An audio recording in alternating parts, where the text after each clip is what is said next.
Guys, welcome back, and today we are doing another video. Aywa, guess who's back? What we're doing now, again. Chocolate mommy's back. So tell a friend. Today is the second week of Autism Month, and Yes. what are we talking about today, Mom? Right, this is the second week of Autism Month, and I've been answering some of your questions. Thank you very much to everyone who reached out, all the love, who reached out on Snapchat, who reached out Instagram, guys. You know, you were everywhere, and thank you very much. The journey to diagnosis. Right, before I even, before I touch on it, I want to say something. If this information is my own personal journey, it's not to be used as, that's the beat and end all. And it will apply, the journey will apply mainly to people who live in the UK, because if you're anywhere else, it's going to be very different depending on the resources and what your, health and social care system is like. So that's the disclaimer I want to put out there, because some of you, from the people who reached out and some of the people I speak to, they've told me that their journeys have been horrendous, and some of you are right at the beginning. You're starting to look at your children and you're seeing that there's something that is not going as it should. Also, what I want to say before I get into the journey is, some children will develop very slowly. So do not think that if your child is not talking by the age of 3, they're autistic. That might not be it. Some children just choose not to talk and just save their voice until they're 4, and you cannot shut them up. Just slow developers like to take their time. They like to take their time with things. So if you're looking at your child and you're thinking, don't do that, because sometimes it's very, very, very wrong to give kids labels that they shouldn't be having. With my son, it took a long time for us to even to think about it, because Rio, that's his name, Rio's journey will be very different to every other child, because Rio was what we call a textbook autistic child. What I mean by that, Rio would not give you eye contact. Rio was quite happy in his own world. Rio didn't speak, and Rio fixated. So he fit every one of those boxes. And from when he got to 3, we knew already that this is where things were going. But having said that, we took our time as well, because what you need to realize is a diagnosis is for life, and it's not something that is to be taken very, very lightly. So, even if people are pressuring you and people are saying, oh, you need to take them to the GP, you need to do this, you need to know that, you're okay with it. And as you're starting that journey, you are fine with it as a family. What I'm trying to say is, when you are in communities, whichever community you are in, you might be part of a cyber group, you might be part of a physical community, you might be part of a church, and people are seeing your child, and people do love to give you opinions. Some will look at them and they already tell you that, oh, your child, there must be something wrong, because my daughter, when she was 2, she was already talking and reciting the whole Bible, or whatever it is that people say. You need to silence that noise. Yes, some of it are valid points, but what I want you to do is, it has to come from within. You have to be ready to start doing this. And also, once you start noticing problems, the best place to start is your primary health practitioner. That can be your health visitor, that can be your GP, your community nurse, whatever the title of your primary health practitioner that is in your area. That is where those conversations need to be had. Please do not go on Mumsnet. Please do not troll the internet, because you'll find horrendous stories there, and you do not want that, especially if you're suspecting. On the internet, you always find the worst kind of information. Yes. So what I would do is, the best place to start is your primary health practitioner.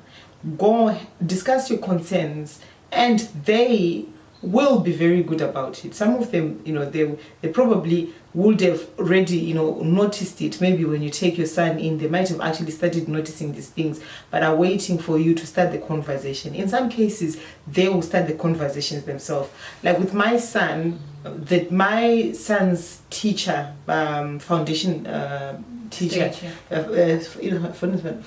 Stage, foundation stage teacher is the one who started this conversation with me. The other thing you need to know is it's okay to be afraid. It's okay to cry. It's okay to feel all these conflicting emotions. We are not, we are not made of steel. These are our own flesh and blood, the children we birthed. So sometimes when you're starting this journey and you're seeing these things, you're going to cry. Sometimes you're going to feel so hurt. You're going to feel so angry. It's okay to feel like that. But where it is not okay is to be stuck in denial. So if you're already noticing these things, and sometimes it takes time, it takes time. You might not even notice all these things that I'm talking about, maybe until they are 4 or maybe until they are 5. It just takes time. But your journey has to be unique to yourself. Do not play denial. Do not bury your head in the sand. It's okay to be upset, but be rather reactionary. Be the person who's actively look for information, actively support your child, because at the end of the day it is a very confusing world for them too. So imagine if you're feeling angry, confused, upset, all those feelings, how your child must be feeling. So at the end of the day, the focal point for this journey has to be your child. Yes, you're going to be part of it. Yes, the anger will come in. Yes, the pain will come in. And you start asking questions like, why me? And, all sorts of things. And you blame yourself. Maybe it's that, glass of wine I drank before I knew I was pregnant. All those things will come. You literally will go through your whole pregnancy. And, when the midwife said to me, push, and I didn't push, all those things will come into play. And it's okay. What is not okay is to be stuck there. Because then, it doesn't help your child, it doesn't help anyone. So that's the first part. The second part of the journey now is the actual, when you start, being referred to places. When you get referred to places, it's very overwhelming. Do not turn up unprepared. Do not go to any of these appointments without, sit down, think of all the questions you want to ask, write them down if you must. At the end of the day, this is your opportunity to discuss things that are making you anxious. So remember all those feelings you had, all those questions you had, please write them down. Don't turn up and be that passive parent. The system here is as good as what you put in it or what questions you ask. So if you sit there and you're passive, and you don't know what you're expecting or what you're wanting from that appointment, you're going to come out with no answers, maybe even more confused than ever. And also, what you need to do, if you're in those and you're feeling overwhelmed at any point, or the information that they're giving to you is coming thick and fast, I've got every right to say, look, I want to support my son, my daughter, the best way I can, but can you give me time to process this? They are professionals. They know about these things, and you're not the first parent they've dealt with who is that confused or who is feeling overwhelmed. So they will give you time. In some cases, they might say, let's have a few sessions. So it's fine. But don't ever turn up not prepared. The third thing is give it time. The process is, and I don't believe in rushing processes because I want people to take the most time they can. Attend every appointment that you need to. Ask the questions that you need to ask. Be present. And I mean present not in body, but also in spirit and in soul and in your intellect.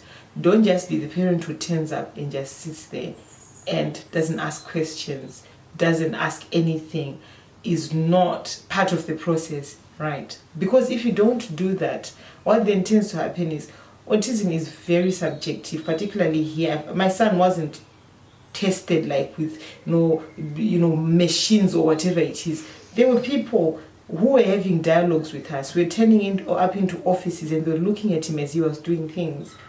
So sometimes also if you're not understanding what is happening, a diary, a journal does help. Write things down. If there are patterns that you're seeing in their behavior, write them down, because all those things help the professionals. Bear in mind they're professionals by just their intellect and what they've learned in their experience.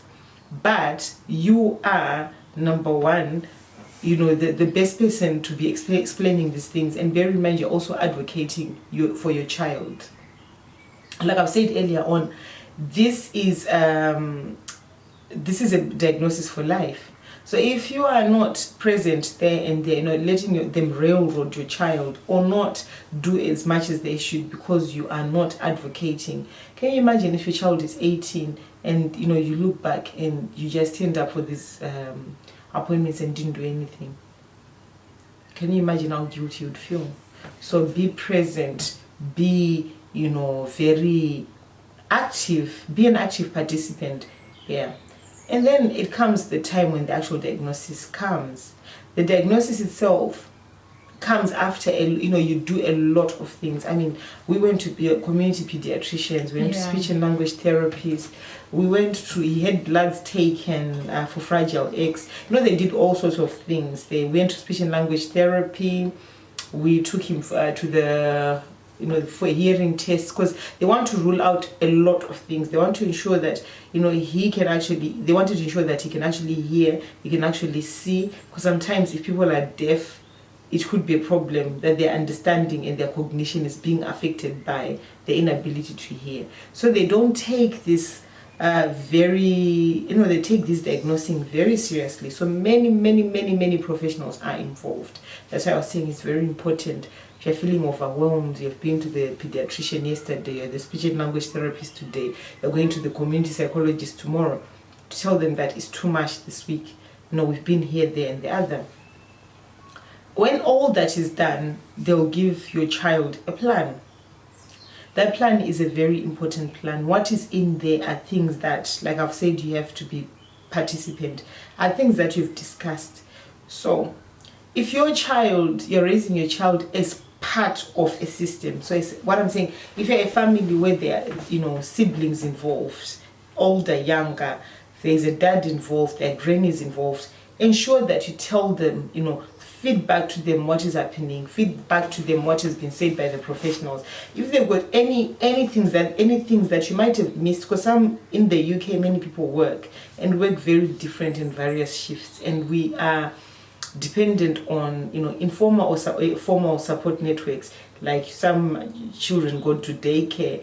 Get as much information from the day center as you can, with a day center, nursery as you can, or childcare, childminders, wherever, anyone involved in taking care of your child, so that a true picture is painted. So if you're not the only one who's the caregiver to your child, everybody involved. With us, we had nursery, we had my daughter's school, and we were collecting all this information because we wanted a true picture. Because some of the Rio's presentation was quite conflicting. What happened at home wasn't exactly what was happening in school. So it was important to sort of see those little differences, or major differences even, that how is he functioning in different environments. So collect all that information, because it's very important for the professionals to come out with an accurate diagnosis, if you like. And take your time. Do not be rushed with these things, because at diagnosis phase, they are diagnosing. If they're going to call your son, give your son the ASD label, they're giving it to them. You have to look back and say, look, I've done everything I can to ensure that this diagnosis is correct. The diagnosis itself has got two sides to it, guys, depending with how you want to look at it. There is the negative aspect where people, some people do not understand what having an autistic child entails. So in that respect, you're now starting on a new journey of education and telling everybody what we're discussing in video number 1. That's what you're starting. So that's the other facet. And the other facet to it also is the fact that now, at least some of your questions, the things that you were worried about, are now kind of answered. You now know that my baby doesn't just want to bang his head on the wall or do ABCDs from Monday to Sunday non-stop. It's just not the thing he does. There is a reason why he's doing that. So in some ways, some of your answers, some of your questions will be answered by your child getting the diagnosis. And the other advantage is the support you receive. What I found, this is my own personal experience, Rio had some support, but because he didn't have a diagnosis, there was no way you could challenge them if they wanted to take away the support. But because now he's got a diagnosis, he is entitled to that support. So there's a difference to schools being nice and schools, breaking the law. They're obligated now to give my son the support he requires. There's a legal obligation for them to do so, right? And so what I'm saying is, having a diagnosis sort of like mandates or ensures that your son, your child, is given the support he requires. The plan is a legal document which you can take to any school that they go, or if they are going to, if you are looking for a particular specific school, they've got a duty to look at him and see if they can accommodate him within their curriculum. So all those things are very important for your child's development. From my own experience, Rio now has got support, one-to-one support in school. He's got a fantastic support worker who cannot do enough for him. Yeah, she is fantastic. Because Rio has worked so well with her. They've been working together for the last 3 years, and they're going to work together until he leaves primary school. So all those things were put in place for Rio to achieve.